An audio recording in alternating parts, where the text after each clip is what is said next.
Hello everyone, welcome to my channel as Style by Dima. In this tutorial today, we are going to be learning how to draft this full circle dress with side gathers. If this looks like what you're interested in learning, please stick to the end of this tutorial. Without wasting much of your time, let's dive into the tutorial.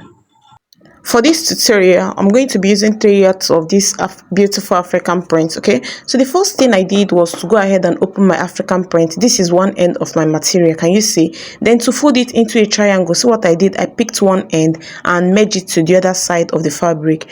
Watch if you are confused. It is very important to fold your fabric like this to get the flare. If you don't do it like this, the flare will not form. Okay, so having gotten the triangular shape, the next thing I'm going to do is to use my tape and check where I will draw out as my starting line. Okay, so to know your starting line, you're going to check where half of your shoulder can enter. So my shoulder measure 16 divided by 2 give me 8 plus 1, that's 9. So the width of what I have at that point that I wrote my starting line is 9 inches. Okay, so you can see the open end. Now from the closed edge of the fabric, what I'm going to do is I'm going to be measuring my neck width and depth. So I marked neck width of 3.5 inches and also neck depth of 3.5 inches. That will give my neck curve. Okay, so after measuring, the next thing I did was to come in with my curve rule like so and also connect the two lines together.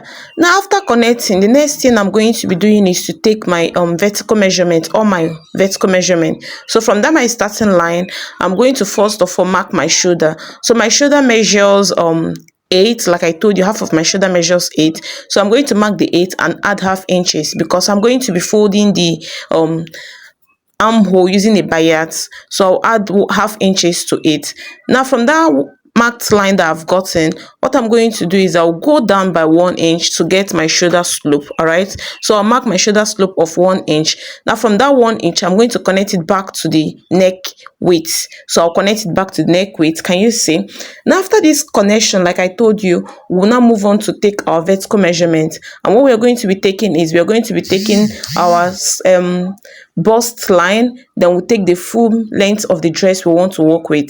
So placing my tape, the first thing I'm going to do is to place my tape at the starting line and measure the full length of the dress I'm working with. So the full length of the dress I'm working with is 38, but when you look at the dress we are trying to recreate, you'll see that the dress has gathered at the side of the down part of the dress. So what I'm going to be doing is I'm going to be marking where I want my gather effect to start. So I want it to start at 30 inches. That means I'll be cutting a material that will gather, that will measure 8 inches. So I went ahead and marked the 30 inches. Okay, so this 30 inches that I've made, what I'm going to do is I'm not going to be marking it and connecting it straight. Rather, what I will do is to make a mark starting from that my starting line. I'll make a mark at 30 inches. Now after making the line, I'm going to move my tape upward to that pointed edge of the fabric. Okay, and check what I have from that pointed edge to that marked 30 line. So what I got when I measured mine was 41.5. So you're going to be leaving your tape at that pointed edge and go around and mark your 41.5, just the way we used to measure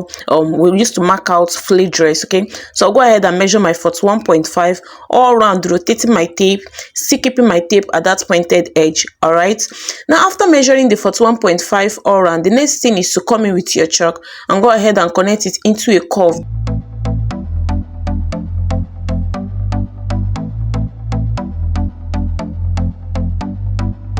Now after connecting, I'll go back to my starting line and measure the full measurement of this dress. Okay, remember I told you that the full measurement of this dress measures 38, so I'll keep my tape at that point and measure my 38. Now after measuring my 38, just like we did in the first line that we drew out, you also take your tape to that pointed edge and check what you have on that second marked line. Okay, so after checking, what I had there was 49.5. Okay, so we need this front part, this closed edge, to be the desired length of the gown. So I went about marking my 49.5. all right, now after marking my 49.5, I'll also go ahead and connect the lines together, right? So I'll also go ahead and connect the lines into a curved part like so. I think that's okay. Now the next thing you are going to be doing is to come in with your tape and you're going to be placing it on that second line. So go ahead and mark how wide you want the front part to be. So initially I used 4, but then I later changed my mind and used 6. So go ahead and mark out 6.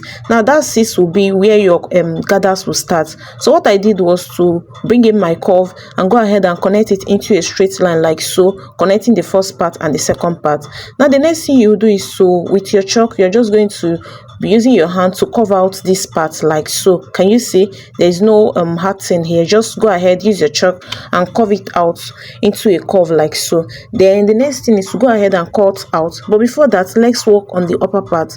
Now to work on the upper part here, what we are going to be doing is from that 1 inch you came down from the shoulder, you're going to be marking your armhole. Okay, so to calculate your armhole is your bust circumference divided by 6 plus 1.5. so when I did I got 7 inches. So you're going to be placing your tape there and be marking your 7 inches. Now after marking it, what you're going to do is place your tape on that line and also mark what you have on your shoulder line. Remember I used 8.5 initially, so I marked my 8.5 there. This is to enable me get a straight line. Then I connected it. Now this is what I have. The next thing is to go ahead and rule it out, because you're going to be drawing your armhole curve there. So I went ahead and ruled it out. Now having done that, placing your tape on that line, which is your chest line, you're going to be marking your bust divided by 4. So my bust divided by 4 gave me 8.5. Now you also determine how big or how free you want your dress to be. So I worked with extra 3 inches. So I went ahead and added extra 3 inches from there. Now the next thing is to get my armhole curve, and to get that, you're going to be getting the midpoint of what you have there. Me, I have 3.5. Remember I used 7, so I marked my 3.5. Now after marking my 3.5, the normal thing we do, so from that 3.5 you're going to be going in by half inches. Then you're going to be connecting it to that line that I have there. So you go in by half inches. Okay, this is the front pattern that we are drafting. Then from there you're going to be connecting. You connect from that half inches to that 3 inches that you marked. Then you connect the upper parts together.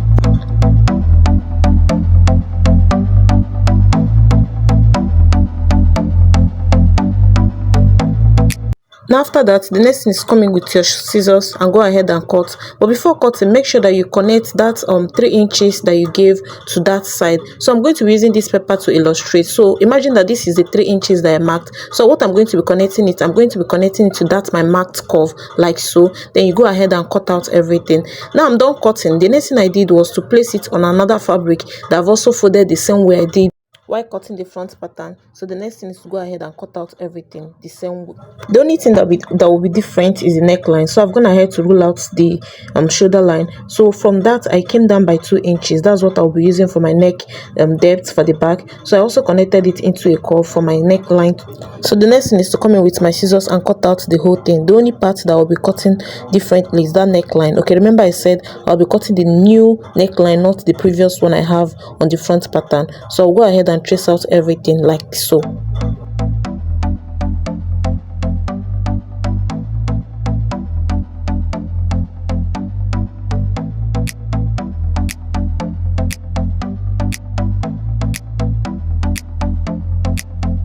So after cutting out, I'll be removing the front pattern. For ease, I'm going to be opening the back pattern. Okay, so I measured my back pattern and came down by 5 inches. So from that 5 inches, I'll go ahead and make a mark. Then I'm going to come in with my scissors and going to slant the back open by that 5 inches that I marked. Okay, so you'll see I'm going to be slanting the back open. This is for ease, to enable me to put it on. Okay, since it's not going to be having a zipper, so I'll go ahead and slant it open like so. Now after that, we are done drafting. The next thing is to go ahead and start joining and turning. Okay, so I have this material with me. I'm going to be using it to cut out facing for the back. I'm going to be using bias for the front. So what I did was to place it and go ahead and trace out the neckline like so. I also went ahead and trace out the shoulder a bit. Okay, so I'm not going to be tracing out the whole shoulder, just a bit of it. Then from there, I'll also go ahead and slant it open to reach that part that I have my back pattern open. So I also came in with my scissors and slanted it open like so. We are going to be turning it as face. Okay, so your opening should stop exactly where the front the back opening also stopped. Now coming in by like 3 inches, go ahead and use your free hand and curve it out like I'm doing in the video. Okay, so you can choose to make your own straight, or you can choose to curve it out like I did. So this is it. I'm going to be using it as facing to turn the neckline of the back pattern, but that's before then I'll be attaching a strap to it. So what I have here, I've gone ahead to fold a material like so. Okay, so this material, the measurement, the length measures 3 inches. So I'm going to be folding it into 2 like this, and I'm going to be attaching it to one part of my dress. This is the front part of my dress. Okay, so I'm going to be coming down by half inches. Remember, I'm going to be turning the neckline, so I came down by half inches, and on this half inches, that's where I'm going to be placing this strap. I've gone ahead to fold the strap into 2. Okay, so I'm going to be attaching it. Can you see the open part of the strap is what I'm what I'm attaching. And after attaching it and stitching it down with 1/2 inches, I'm going to be coming in with my facing. But before then, I'm gonna head to attach a gum stain to my facing for firmness. Okay, so now I now placed it the right side facing the right side. I'm going to go ahead and flip it over for you to see what I'm going to be stitching. Now flipping it over, what I'm going to be stitching is I'm going to be stitching the V part, okay, the open part of this dress. Leave the neckline for now. You're going to be piping the neckline with bias. So go ahead first, don't make the mistake of stitching everything through. Just go ahead and stitch the V area like I'm marking in the video. So go ahead and stitch the V area with 1/2 inches. And after stitching, make sure you notch very well before you turn. So I'll go ahead to my machine and stitch.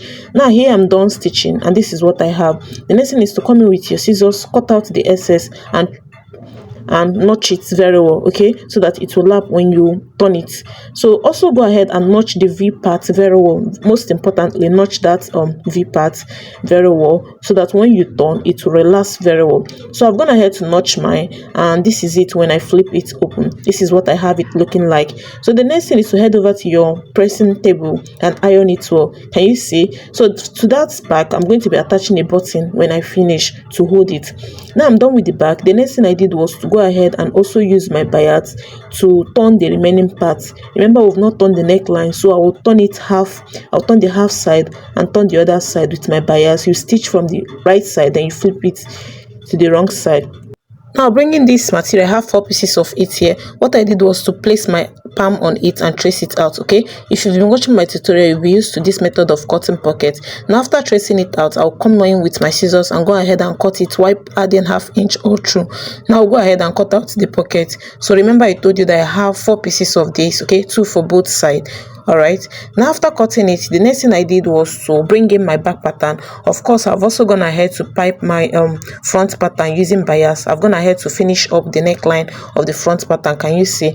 Now the next thing you have to do is to go ahead and join your shoulders using 1/2 inches. Here I'm done joining my shoulder. Now from the shoulder, I'm going to be marking my half length plus 1 inches.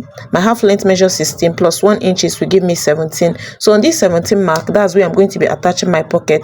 So after marking my 17, what I did was to fold it and notch it so that I will know where to place my pocket. Now after placing, this is the wrong side of my fabric. What I will do is I will go ahead and open it like so. So I'm going to be merging the pocket, the right side facing the right side, starting from the right side of the pocket facing the right side of the material, starting from that marked 17 inches. Can you see? So what I'm going to be doing is to stitching it with 1/2 inches. So I'll go ahead and repeat it on the other side of the fabric like so. Okay, so I'll also from that 17 inches place it right side facing the right side and also go ahead and stitch. Now after stitching, also go ahead and repeat the same thing on the other side of the fabric, and with that you are done with the pocket. So the next thing is to join it. So I've gone ahead to merge everything like so. You can see how I brought out my pocket. Okay, so also make sure that you bring out yours like so. So what you're going to be stitching is from that shoulder armhole, you're going to be stitching with 1/2 inch all around. When you reach the pocket side, please don't make the mistake of stitching it. Go ahead and stitch all around the pocket like I'm showing, then you stitch the down. Okay, repeat the same thing on the other side of the fabric. So after stitching, the next thing is to attach the flip part, okay, to the side, to the open side, to the curved part, of course. So I'm done stitching the side of my dress. So the next thing to do now is to go ahead and measure the curve part. Okay, remember the gather will not be reaching the straight part of the dress. So but me, I went ahead and measured everything from the curve part down to that down part. Okay, so I'll be showing you how I'll be attaching my own. The reason is because I wanted mine to be full. So what I have there is 32. So I'm going to be cutting times 2 or more of what I have. Okay, so I've gone ahead to cut out a long strap of material depending on how full you want yours to be. Okay, you should at least have times 2 of the material. Then you go ahead and gather it. Since I measured 32, so I'm going to be cutting out 32 times 2. So after gathering, you make sure that what you have is minus 8 from that 32. That means I will be having 32 minus 8. That will be giving me May 24. Okay, so just go ahead, and what you're going to be doing is the straight part of that your cutout gathers, you're going to be attaching it to that straight part, the end part. Okay, so you can see how I did my own. So now when you now reach that curve part, that's where you'll be attaching the gathered part. Can you see how I rotated my own? So you're going to go ahead and repeat the same thing to the other side. Okay, you know that you'll also be having a straight part to the at the end of this part, so you go ahead and do the same thing on the other side. And with that, after attaching using your pin, you go ahead and run a stitch using 1/2 inches. Okay, so you go ahead and run a stitch. Remember to notch the part linking the straight part and the curved part so that it will relax well. Okay, so I took my time and pinned mine all the way around it. Then the end part, this is the end part, like I told you. I'll also go ahead and measure the straight side to the straight part of the fabric. Okay, so go ahead and get the straight part of your gathered material and the straight part of your fabric and mesh together. Also make sure that the gather stops exactly where the curve is. Please, the gather should not extend to the straight part. So go ahead and pin yours and run the stitch that I told you. Okay, and also go ahead and repeat it on the other side. Now after that, to finish up the armhole, you're just going to use your bias and pipe it all around. Okay, your armhole. Then also go ahead and hem the down part of this dress. And with that, we've come to the end of this tutorial. Please don't forget to like, share, comment and subscribe. See you in our next tutorial. Bye.